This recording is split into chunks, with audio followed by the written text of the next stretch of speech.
Бутлегера поймали прямо во время доставки алкоголя. Клиенты находили его через интернет, где он разместил объявление. Таким же образом на него вышли и правоохранители. Полиция изъяла почти 110 литров алкогольной продукции.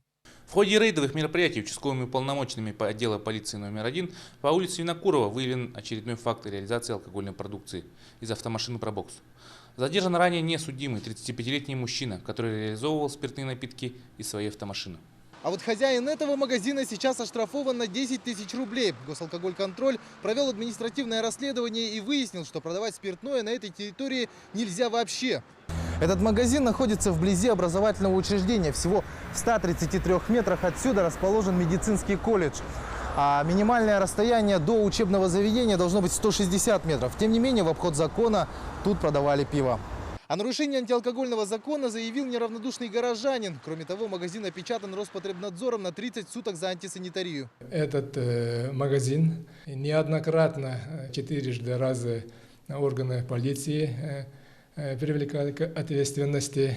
Наше управление также до этого 1 раз. В целом, во время рейдов проинспектировано 13 объектов, торгующих спиртными напитками. Составлено 10 административных протоколов, 4 из которых по продаже с автомашин.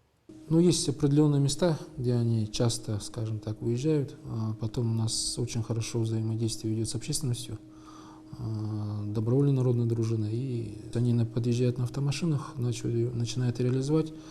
Мы проводим ряд мероприятий и в итоге составляем протокол и изымаем алкогольную продукцию, которая у них находится. Штрафы в отношении бутлегеров до 5000 рублей. Однако, по словам полицейских, основное наказание для них – это изъятие алкоголя. Виллиан Боярский, Ларион Федоров, Вести, Якутск.